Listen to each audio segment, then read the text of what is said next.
Capricorn, ito ang inyong message today. At titignan natin ang inyong past muna. Capricorn. Past is maaaring nung isang buwan, nung isang taon, o nung isang linggo, okay? Capricorn, kumusta na kayo guys? Dito muna tayo sa kabilang bahay. Okay, Capricorn, kumusta na kayo? At ito ang inyong past.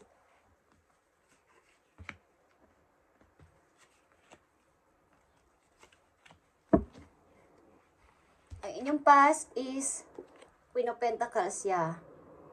Ito na yon. Ito na yung hinihintay ko na opportunity. Tatanggapin ko na to, yeah. May dumating siguro sa inyong big opportunity, guys. Sa mga Capricorn, at ito ay inyong energy. Kayo ay down to earth na person sa mga Capricorn. Ito ay Queen of Pentacles, okay? Unang-unang message sa inyo ay napakaganda. Sa inyong past, maaring ito ay ng isang buwan, ng isang linggo, o mga nakaraang araw, may natanggap kayong opportunity, big opportunity, at kailangan ko tong wag na hindi tatanggapin. Sapagkat, nakikita nyo ba ang napakalaking, kung ito ay star, okay? Ito ay the star talaga. At may mga blanco pa dito. May mga pangarap pa kayong hindi natutupad o may mga gusto pa kayong punuin ito, okay? Kayo ay may big target. Kailangan kong linisin ang sarili ko para dito sa dream ko na to. Kailangan ko tong ngayon is gusto ko na tong matupad talaga 100%. Kayo ay umaasa. Ito ay hope din guys, hope. Ito ay mga major arcana ang lumalabas sa inyong message. Okay? Andito ang King of Swords in reverse. Ito ay Aquarius energy. Isang person na mahigpit. Okay. Mahigpit kung mahigpit ang pag-uusapan. Ito ay napaka seryosong tao. But ito ay naka-reverse. Kung kayo to as a King of Swords is maaaring may mga decision kayo sa buhay na nabali o binali nyo. Something na nagsalita kayo ng ganito dati is gusto nyong bawiin o ayusin. Kumbaga ay naging matigas kayo dati sa isang decision o sa isang sitwasyon is this time is gusto nyong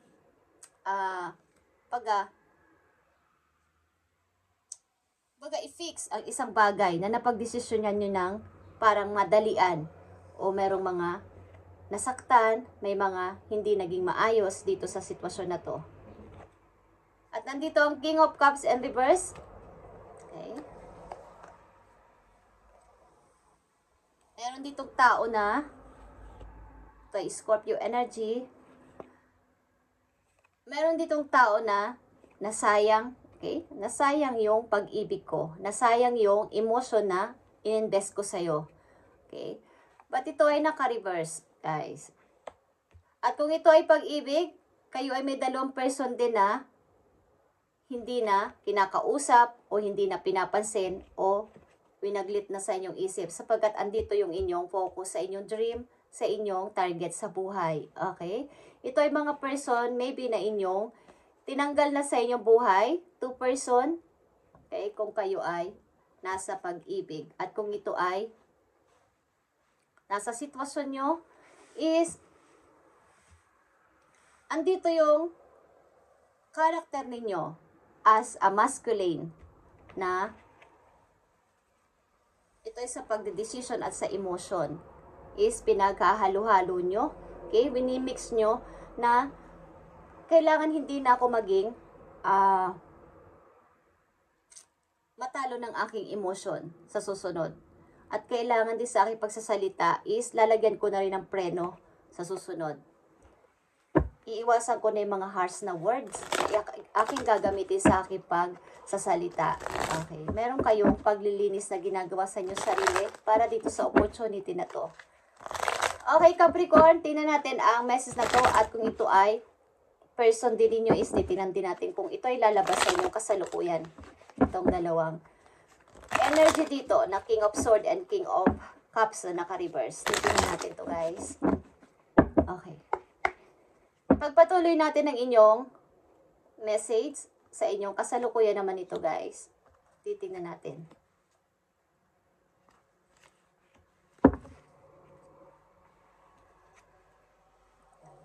Sa kasalukuyan ninyo, andito ang Six of Cups.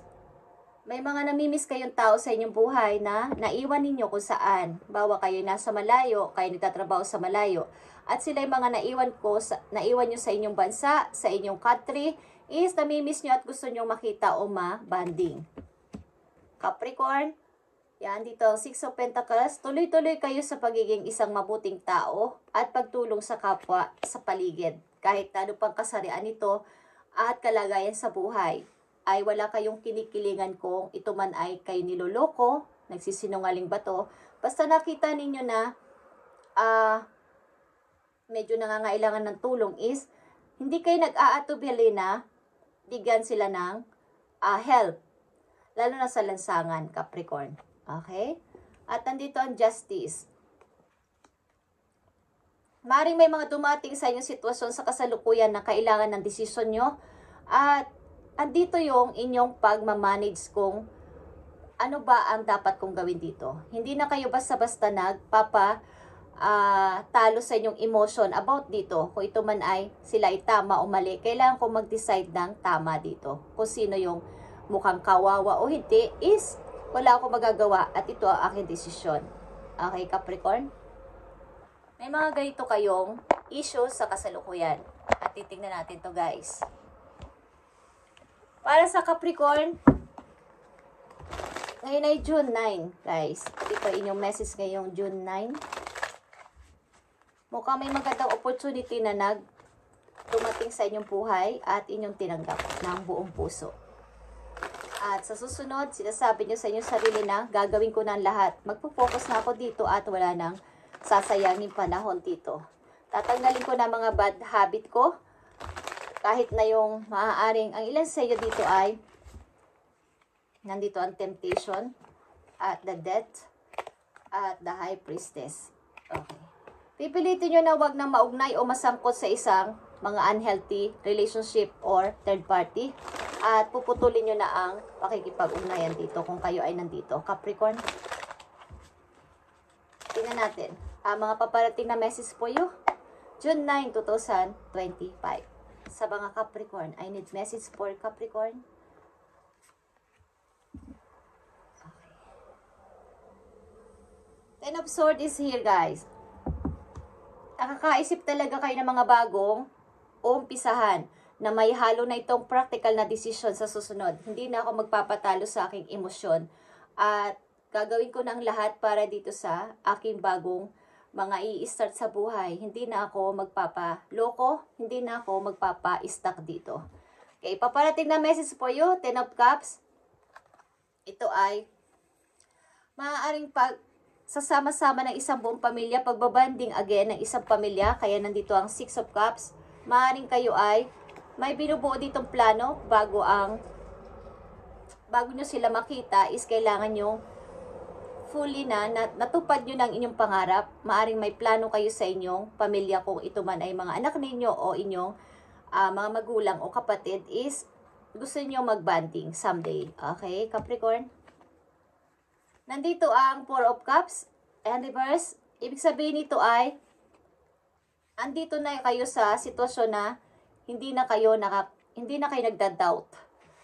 Dati kasi kayo ay nag-aalinlangan sa inyong mga desisyon at napakagulo ng inyong isip. Hindi nyo halos alam kung paano mag-decide at i-choose ang isang bagay, isang tao man yan o decision nyo is napakahirap na gawin, but ito ay naka-reverse, maaring ito ay napagtanto nyo na ito na yung nararapat. Hindi ko na kailangan pang manimbang o mahirapan dito. Okay, guys? Five of Pentacles is here. Nakikita nyo ang paglakad ng woman na to papunta sa kanyang tagumpay. Pag-angat ito sa money. Okay? After na mga obstacle at pagsubok sa kanya is hinarap na niya ang yung light andoon. Doon siya nakaharap sa light. Papunta na siya doon. Positive ito na pag-angat at pag-iisip para sa pag-unlad sa pera. Kasi ito ay struggle sa money. Okay, guys? Maaaring may mga naisipan na kayo na kailangan ko na itong gawin practical, logic. This time, ayaw ko nang mag-stop dito ng napakatagal at nasasayang ang aking panahon dito. Tatanggapin ko na ang opportunity na to. Dati kasi ay nagdadalawang isip kayo tanggapin ito. Ito man ay alok ng isang person sa inyo o alok ng isang company is nahihirapan kayo mag-decide. This time is kailangan ko na itong tanggapin talaga. May masaktan man ako o may magalit man sa akin. Message for Capricorn. No more complaining. Okay, no more complaining, Capricorn.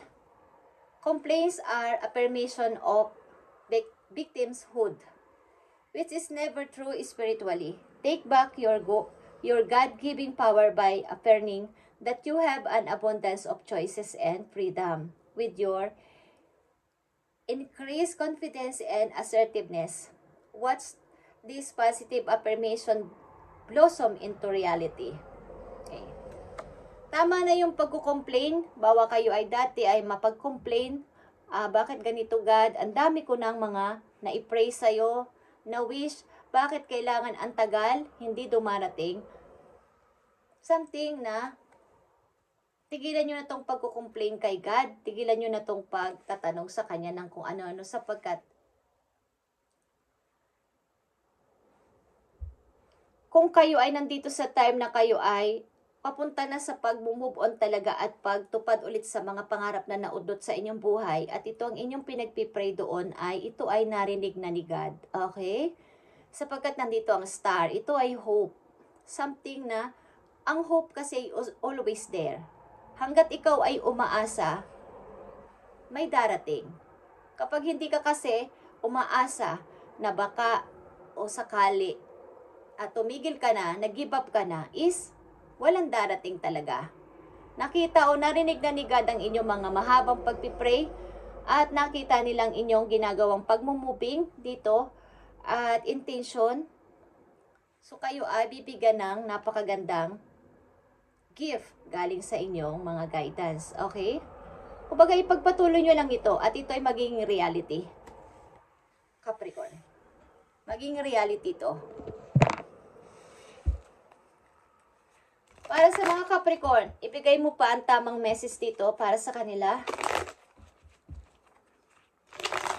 At after nito guys, ako ay pupunta ng temple at isasama ko kayo sa aking pag-pray. Lahat ng sign na aking binabasa dito ay isinasama ko sa aking prayer para kayo ay magkakaroon ng guide everyday, almost everyday sa inyong ginagawa. At kahit tayo ay natutulog guys, sa ating mga mumunting salita, munting pray, na galing sa ating puso at ating salita mismo, ay pinaprocess yan dun sa heaven ang hindi natin namamalayan. Kaya may mga pagkakataon na kagabi lang is ganito yung sitwasyon. Pero pagising nyo sa umaga may good news. May magandang good news. May nangyari, may kakaibang nangyari sa inyong problema.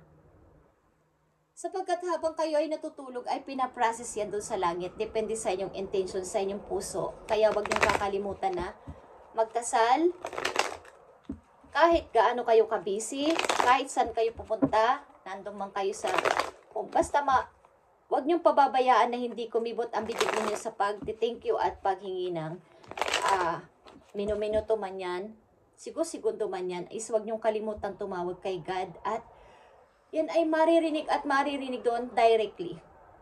Hindi kayo pahihindian sa inyong kagustuhan sapagkat naaalala natin siya every minute, every second, every hour sa ating buhay. Tayo ay kanyang uunahin sa dami ng kanyang iniintindi sa buong mundo. Kahit sa ating mga magulang, kung tayo lagi nakakaalala sa kanila, is ikaw ang bukang bibig na mga, lalo na yung mga tumatanda na nakakalimot na sa kanilang mga memory, sa kanilang utak, sa kanilang isip, pagtanda nila, is ikaw yung bukang bibig. So nagugulat ang ibang kamag-anak nyo, ikaw lang kilala niya, di ba? Nag-uulyanin na siya pero yung pangalan mo palagi ang binabanggit niya. Katulad ito ng pagtawag kay God. Uunahin nila tayo sa ating mga prayer at wish. Kapag tayo ay lagi natin siyang inuuna, gagawa siya ng isang kumpas lang ng kamay niya ay, hindi to magic. Yun ay literal na ginagawa ni God sa mga tao na totoo yung pagpipray at totoo yung sinasabi mula sa puso, guys. Okay. Sinasabi ko to sa inyo sapagkat ito ay may kinalaman sa inyong sitwasyon, guys, at ako'y nangingilabot sa aking sinasabi. Okay, tumatayo ang aking balahibo sa aking mga... Okay, guys. Amen. In Jesus' name, bigyan niyo po ng napakagandang solution dito ang mga Capricorn. Kung ano man ang kailang sitwasyon sa buhay, ay bigyan niyo sila ng tamang desisyon sa buhay na gagawin at maging maunlad ang kanilang pananalapi sapagkat sila ay nakalingon o nakatutok na sa kanilang pupuntahan papunta sa pag-unlad sa money. Okay, Capricorn, ito ang napakagandang message for you at para to sa'yo. Nakikita mo ang seeing clearly. Okay, ito ay the Hangman. Nakabaliktad ang horse dito. Kung ano man tong animals is nakabaliktad siya. Kahit nakabaliktad ito ay nakikita niya ang katotohanan. Seeing clearly. It's time to view things from a different perspective. Capricorn, you have the blessed gift to the past, the current situation, and envision amazing possibilities. Don't worry, Capricorn. The pause and momentum while you rethink your plan won't last. Embrace your uniqueness and allow it to serve you. Okay. Simula sa araw na to ay may mga good news at kakaibang mga bagay na papating sa buhay nyo na hindi nyo maiintindihan sapagkat ito ay ibibigay na sa inyo ni God. Okay? Like I said. Baga, something na kayo ay mag-pause muna, tumigil saglit at makiramdam sa paligid. Huwag munang ipagsasabi ang mga plano sa buhay. Rethink. Ulit-ulitin, i-review kung ano man yan. May mga dokumento man kayong pipirmahan o what. Sapagkat may nakikita ko dito magbibigay sa inyo ng magandang opportunity at kayo ay may pipirmahan na kontrata. Ito ay long-term contract, guys. At ito ay pagtaas ng inyong sahod at pag-angat sa money. Promise. Okay. Ikaw ay binigyan ng blessed gift to see the past situation. Kumbaga, lahat na nangyari sa iyo sa past, ito man ay taon-taon na o buwan pa lang o linggo pa lang ay alam mo. Kaya yung iyong current situation dito ay iyong napapaghandila ng maayos. Hindi ka na hindi ka na masyadong nag-worry. Sapagkat alam mo na, nangyari na to sa akin dati. So bakit ko pa to i-worry? Mahahandle ko to ng maayos. Okay? Ito ang napakagandang message for you, Capricorn, at titignan natin at sisilipin natin ang inyong career, guys, and finances. Ako ay excited sa inyo, okay? At maaaring magpapanding kayo ng inyong mga mahal sa buhay in the near future, guys. Malapit na to. At namimiss nyo na sila. Iwasan nyo lang masangkot sa third party at sa mga toxic na relasyon na hindi kayo papakawalan sapagkat ito ay mahirap nang makawala dito pag kayo nakapasok sa third party, Capricorn. Silipin natin ang inyong career or finances. This is for you. Okay, nandito ang parenthood. Careers like caregiver. Okay? Maaring kayo ay nagkikare ng mga bata. Maging yan naman ay sa ospital o sa school, something na kayo ay nag-aalaga ng mga bata. Kung ano man ang inyong trabaho sa ngayon, mayroon kayong namimit o inaalagaan ng mga bata sa inyong pinagtatrabahuhan, guys. Ano man ang tawag dyan. Kung kayo man ay caregiver, teacher, or pediatrician. Okay? Mag-focus kayo sa pag-help sa mga bata, guys. Ito ang inyong linya. Healing your inner child can unlock the path to financial abundance. Yung inyong inner child din is inyong i-healing. Kumbaga yung inyong past situation galing sa kabataan is i-healing nyo. Yung mga sama nyo ng loob, mga hinanakit at mga hindi nyo nagustuhan ng kabataan ninyo ay inyong kalimutan na at i-heal na ng tuluyan para pumasok ang napakagandang pera sa inyong buhay, guys. Remember to nurture yourself as you work toward your goals. Okay. Nurture yourself, guys. Kailangan itong mga blanco dito ay inyong mapunuan. Ito ay mga hindi nyo natupad na pangarap sa inyong past. Sapagkat, hindi ko alam kung kayo maagang naging magulang. Okay? At napakahirap dito para sa isang tao na may pangarap pa na hindi natupad. Naudlot, kumbaga. At nandito na yung inyong opportunity na matupad ulit. So, ito ay inyong i-grab. Okay. Maaaring sa kasalukuyan yung trabaho, ilang Capricorn dito ay hindi natutuwa sa kanilang sahod. Kaya may mag-o-offer sa inyo na magandang pasahod dito at ito yung inyong tanggapin at i-review mga documents na to bago nyo permahan. Okay? May pipirmahan kayo dito para sa long-term na kontrata. Thank you Capricorn at salamat sa inyong pagdalaw at kung dadalaw pa lang kayo dito sa channel ay kayo pagpalain ni God at sa mga Capricorn na palagi nandito sa channel ay salamat guys at i-bless kayo ni God sa kanyang pangalan at protektahan ng kanyang banal na dugo guys sa inyong mga pang-araw-araw na ginagawa at salamat sa inyo lahat guys at lagi ko yung isasama sa aking prayer promise. Thank you and God bless Capricorn.